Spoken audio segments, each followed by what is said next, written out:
Assalamualaikum warahmatullahi wabarakatuh. Perkenalkan, nama saya Widiana Rahim, dosen di bagian parasitologi dari program studi kedokteran Fakultas Kedokteran Universitas Islam Sultan Agung Semarang. Pada kesempatan kali ini, saya akan menjelaskan mengenai deskripsi modul atau mata kuliah yang saya ampu saat ini.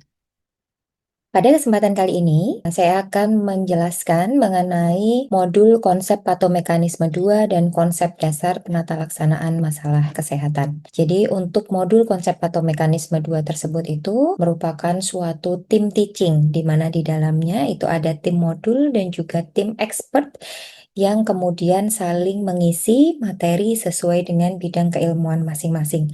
Adapun untuk tim modul dari konsep patomekanisme 2 diketuai oleh Dr. Menik Sahariani dengan Sekretaris Dr. Rahayu SPMK, kemudian saya sendiri sebagai anggota dan juga berperan sebagai koordinator pembelajaran pada modul ini, serta berperan sebagai kontributor untuk skenario, kemudian pemberi mata kuliah dan pengisi praktikum pada modul konsep patomekanisme 2. Dari peta kurikulum ini bisa dilihat bahwa pada modul konsep patomekanisme 2 ini berada di semester 3 dan berada di modul ketiga yang dilaksanakan di semester 3. Di modul konsep patomekanisme 2 ini berbobot sebanyak 4 SKS. Deskripsi modul konsep patomekanisme 2 ini merupakan modul ketiga yang berjalan di semester 3 Prodi Kedokteran dan berlangsung selama 4 minggu. Berlangsung selama 4 minggu ini nanti terdiri dari 4 LPM, di mana LPM itu adalah lembar belajar mahasiswa. Satu LPM-nya itu diselesaikan dalam durasi waktu 1 minggu. Disiplin ilmu yang terkait pada modul ini antara lain imunologi, mikrobiologi, parasitologi, patologi anatomi, patologi klinik, ilmu kesehatan masyarakat, ilmu penyakit dalam, dan juga farmakologi. Adapun topik 3 dari modul konsep patomekanisme 2, bagian besar membahas mengenai penyakit infeksi. Ya, ada penyakit infeksi bakteri, virus, parasit, jamur. Tidak lupa kita juga membahas mengenai epidemiologi penyakit infeksi dan kita juga membahas mengenai kelainan regulasi dari sistem imun. Untuk topik mengenai penyakit infeksi tentu saja banyak sekali yang akan dibahas termasuk struktur dan klasifikasi mikroorganisme, virulensinya, bagaimana respon tubuh, sistem imun kita, kemudian ada uji diagnostiknya dan juga mengenai terapi obat-obatan yaitu antibiotik, antivirus, antiparasit, antifungal, antihistamin dan juga imunostimulan. Oleh sebab itu, pada modul konsep patomekanisme 2 ini bersifat tim teaching. Seperti yang tadi sudah saya sampaikan bahwa pada modul konsep patomekanisme 2 ini berlangsung selama 4 minggu. Di minggu pertama topiknya adalah mengenai kelainan regulasi sistem imun. Kemudian di minggu kedua penyakit infeksi yang disebabkan oleh infeksi jamur. Di minggu ketiga adalah penyakit infeksi yang disebabkan oleh infeksi bakteri. Dan di minggu keempat penyakit infeksi yang disebabkan oleh infeksi parasit. Di mana saya sendiri berkontribusi cukup banyak untuk materi di minggu keempat, yaitu penyakit infeksi yang disebabkan oleh infeksi parasit. Kegiatan pembelajaran pada modul konsep patomekanisme ini, yang pertama adalah ada kegiatan tutorial atau SGD atau Small Group Discussion, di mana mahasiswa ini dibagi menjadi kelas-kelas kecil yang berisi sekitar 10-12 mahasiswa dan dibimbing oleh satu dosen sebagai fasilitator SGD. Di SGD tersebut akan dibahas suatu skenario pembelajaran dan nanti dari skenario tersebut akan dimunculkan masalah-masalah yang nanti harus diselesaikan oleh mahasiswa secara diskusi dan dapat dipahami secara mendalam. Adapun dalam satu pekan atau 1 minggu ada 2 kali pertemuan tutorial yang tiap pertemuannya durasi 100 menit sehingga total pada konsep patomekanisme 2 ini ada 8 kali pertemuan. Kemudian untuk praktikum laboratorium. Praktikum laboratorium sendiri ada 8 kali pertemuan di mana praktikum laboratorium ini diisi oleh bagian dari mikrobiologi, kemudian ada patologi anatomi, kemudian parasitologi, dan juga ada dari farmakologi. Kemudian untuk ujian MIT itu dilaksanakan 1 kali pertemuan pada akhir minggu kedua dan ujian akhir dilaksanakan 1 kali pertemuan pada akhir minggu keempat. Kemudian selain di 4 kegiatan tersebut juga ada kegiatan kuliah pakar. Kuliah pakar ini durasinya ada yang 50 menit dan juga ada yang 100 menit. Pelaksanaannya disesuaikan dengan materi topik tiap minggunya. Kemudian untuk pelaksanaan kuliah pakarnya itu berada di antara pertemuan SKD sesi 1 dan SKD sesi yang kedua. Adapun untuk pemateri kuliah pakar berasal dari para expert sesuai dengan bidang ilmu yang diajarkan sehingga multidisiplin. Kemudian untuk jumlah pertemuan total kuliah pakar yang ada di modul konsep atau mekanisme 2 ini ada 24 kali pertemuan kuliah pakar yang tersebar di 4 LBM atau lembar belajar mahasiswa. Kriteria penilaian. Kriteria penilaian pada modul konsep atau mekanisme 2 ini yang pertama berasal dari pelaksanaan diskusi atau tutorial SGD di mana ini menyumbang 15% dari nilai summative knowledge. Kemudian dari nilai praktikum itu menyumbang 10% dari nilai summative knowledge. Kemudian nilai ujian tengah modul atau mid modul di mana materi yang diujikan adalah materi SGD atau tutorial, kemudian materi praktikum laboratorium dan juga materi kuliah pakar dari pekan yang pertama atau minggu ke-1 dan juga minggu kedua. Nilai ujian mid ini berbobot 30% dari nilai total modul. Kemudian untuk bobot yang paling besar itu dari nilai ujian akhir modul, di mana nilai ujian akhir modul ini merupakan semua materi yang telah diajarkan, baik dari minggu pertama hingga minggu keempat. Jadi dari SGD, kuliah pakar, dan juga praktikum itu akan diujikan di ujian akhir modul dan berbobot 45% dari total nilai modul. Sehingga nilai akhir modul ini dihitung dengan rumus reratan nilai tutorial selama 8 kali dikali 15% ditambah reratan nilai praktikum selama 8 kali pertemuan dikalikan 10%, kemudian ditambah nilai mid modul dikali 30% dan ditambah nilai akhir modul dikali 45%. Untuk standar kelulusan pada modul konsep atau mekanisme 2 ini ditetapkan dengan judgment borderline, sehingga setelah semua kegiatan belajar mengajar pada konsep atau mekanisme 2 ini selesai, nantinya dari tim prodi akan mengundang Bapak Ibu tim modul untuk melaksanakan rapat dan memutuskan berapa nilai batas lulus modul untuk konsep atau mekanisme 2. Demikian yang dapat saya sampaikan mengenai deskripsi modul konsep atau mekanisme 2, modul yang berada di semester 3 di Prodi Kedokteran Fakultas Kedokteran Unisula. Dan setelah ini akan saya tampilkan cuplikan video pengajaran saya di pertemuan ke-51 di pekan keempat dengan judul materi kuliah pakar yaitu parasitologi dasar. Terima kasih. Wassalamualaikum warahmatullahi wabarakatuh. Assalamualaikum warahmatullahi wabarakatuh. Waalaikumsalam warahmatullahi wabarakatuh. Waalaikumsalam warahmatullahi Waalaikumsalam warahmatullahi wabarakatuh, dokter. Ya, alhamdulillah semuanya sehat ya. Sehat, dokter. Sehat. Alhamdulillah saya, dokter. Ya, adik-adik, ini sekarang kita ada di modul konsep atau mekanisme 2 dan sudah berada di pekan keempat dari modul di semester 3 ini, begitu ya. Jadi di pekan keempat di modul konsep atau mekanisme 2 ini, topiknya adalah tentang infeksi parasit. Nah, sebelum kalian membaca lebih jauh tentang infeksi parasit, saya akan memberikan kuliah pakar mengenai konsep dasar parasitologi terlebih dahulu, yang nantinya akan dilengkapi juga dengan kegiatan-kegiatan lain seperti praktikum parasit, nanti ada praktikum arthropoda ya, kemudian nanti ada praktikum pemeriksaan darah dan parasit yang ada di sistem hematologi, kemudian ada pemeriksaan feses dan juga parasit yang ada di sistem intestinal gitu ya. Kita mulai dulu dari sub CPMK. Jadi sub CPMK-nya ini adalah mahasiswa mampu menganalisis konsep dasar parasitologi secara tepat. Nah, untuk indikator dicapai oleh adik-adik, yang pertama adalah ketepatan menjelaskan macam-macam istilah dalam ilmu parasitologi, yaitu ada istilah-istilah parasit, trias epidemiologi, hospes, vektor, gitu ya. Kemudian ada ketepatan menjelaskan macam-macam hospes, ketepatan menjelaskan klasifikasi parasit dan karakteristik umum masing-masing, serta yang terakhir adalah ketepatan menjelaskan zoonosis. Oke. Oh iya, tadi malah kita sebelum mulai malah belum berdoa ya. Sebelum kita melanjutkan ke slide berikutnya, mari kita berdoa menurut agama dan kepercayaan masing-masing. Mudah-mudahan adik-adik diberikan kemudahan dalam pemahaman materi juga ilmu. Doa dipersilahkan. Ya, saya lanjutkan. Nah, ini adalah buku acuan yang bisa adik-adik baca lebih lanjut begitu ya. Jadi kita mulai dari pengertian parasitologi dulu ya. Jadi parasitologi itu adalah ilmu yang mempelajari organisme yang kehidupannya itu tergantung pada organisme hidup yang lain. Jadi tahu ya, kalau punya teman parasit itu artinya yang satunya rugi begitu ya, yang satunya itu pasti untung, ada untungnya.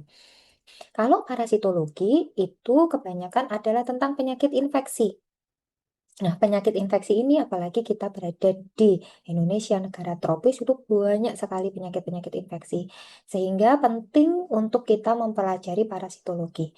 Nah, parasitologi ini lebih menekankan pada jenis organisme protozoa, kemudian cacing ya, helmin, kemudian yang terakhir adalah tentang serangga atau entomologi. Jadi ada sub-sub keilmuan dari parasitologi ini. Ya, yang pertama kita pelajari adalah tentang simbiosis dulu ya. Ini mungkin dulu sudah pernah disinggung waktu zaman SMA. Simbiosis adalah hubungan timbal balik antara dua organisme atau dua makhluk hidup yang durasinya itu bisa sementara ataupun bisa terjadi terus-menerus ya. Simbiosis ini ada tiga, mutualisme, komensalisme, dan juga parasitisme.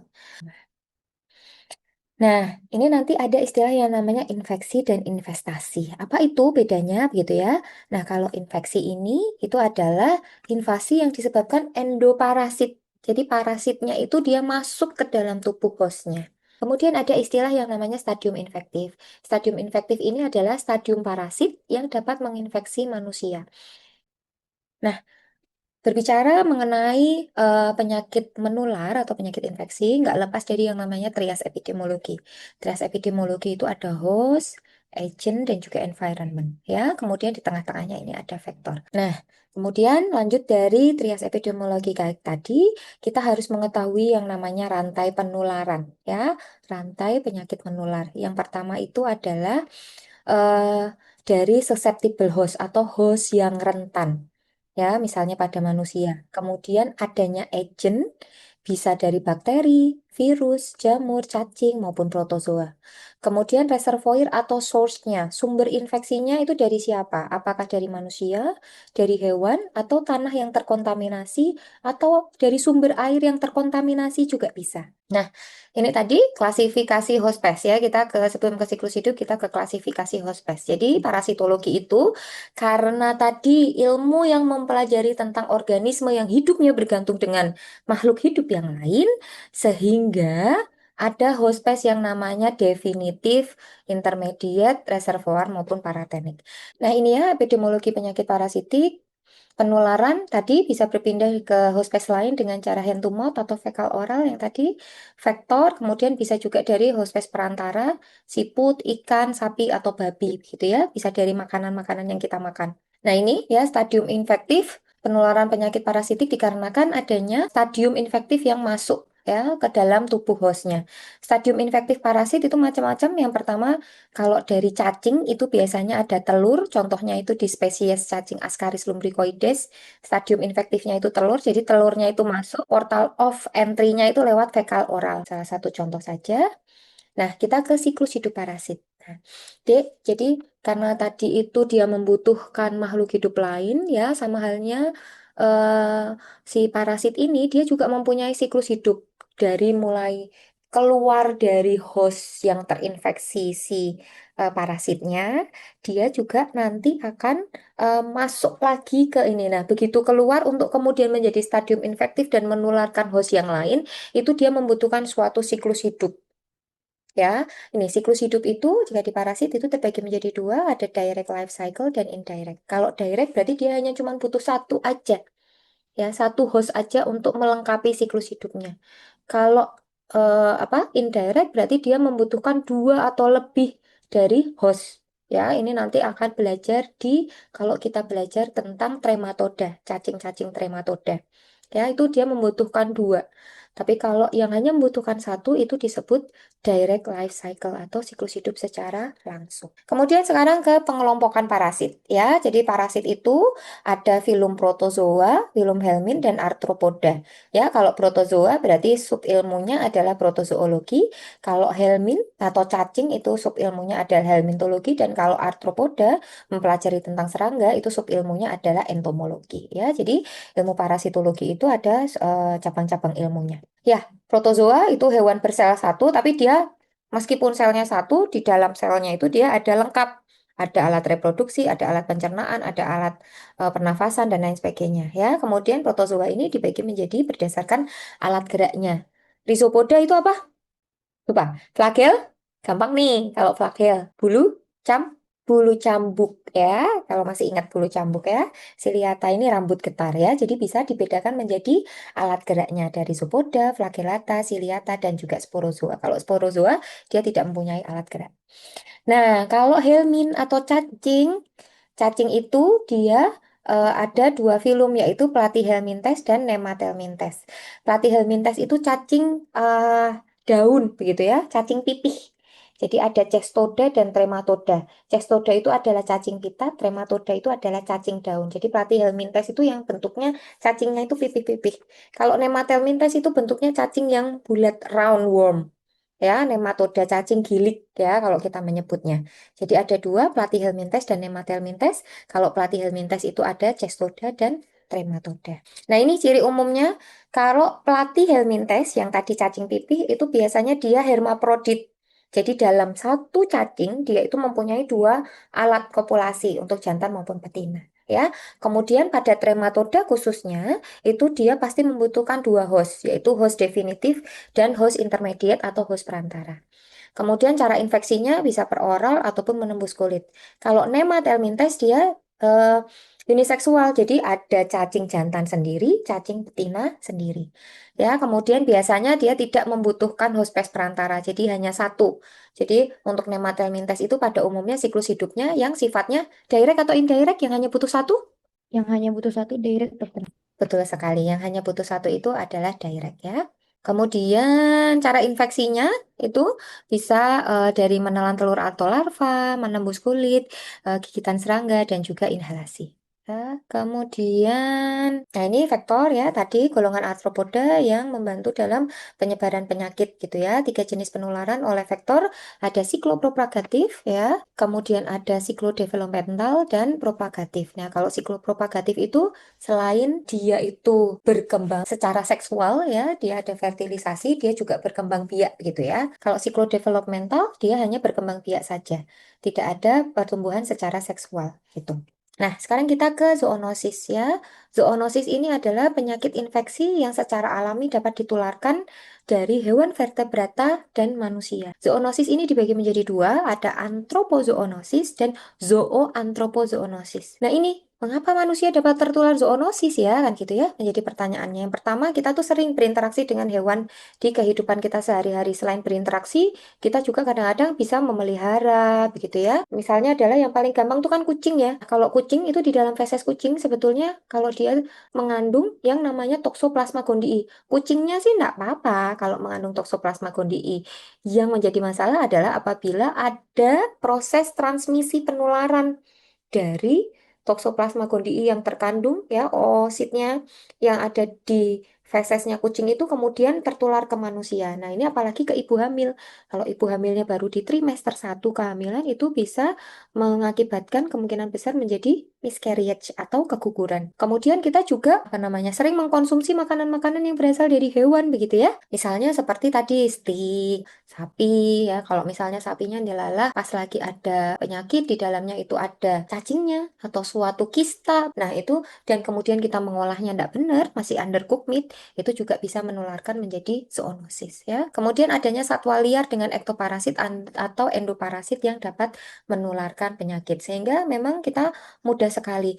Tadi di awal adanya modifikasi lingkungan itu juga bisa menyebabkan semakin meningkatnya terjadinya zoonosis. Jadi misalnya nih yang tadinya hutan-hutan yang itu menjadi suatu habitat simpanse. Nah, itu karena dia udah nggak punya habitat, dia mulai memasuki ke perumahan-perumahan atau pemukiman-pemukiman manusia yang kita nggak tahu si hewan ini dia itu mengandung atau membawa penyakit apa. Nah, hal-hal yang seperti itulah yang kemudian menyebabkan dulu ki nggak ada penyakit itu kok sekarang ada. Nah, kayak gitu ya. Jadi itu salah satu contoh. Nah, ini tadi kita sudah sampai di zoonosis. Apakah ada yang mau ditanyakan dulu adik-adik? Atau kita langsung ke latihan soal aja ya? Jadi untuk latihan soal dari pembahasan yang tadi tentang kuliah pakar, coba dilihat apakah jenis simbiosis dari kedua hewan ini? Boleh, silahkan. Apa jenis simbiosis dari kedua hewan ini? Ini hewan apa dan apa? Kemudian jenis simbiosisnya apa? Yuk, raise hand, boleh? Atau mau langsung jawab? Silahkan adik-adik. Jawab itu simbiosis komensalisme mungkin dokter, ikan hiu dengan ikan yang membersihkan kulitnya. Iya, betul ya, komensalisme ya. Terima kasih. Siapa tadi, Dek? Valen dewa dokter. Oh ya, Valen. Ya, terima kasih. Jadi ini adalah simbiosis komensalisme ya antara ikan hiu dan juga ikan remora.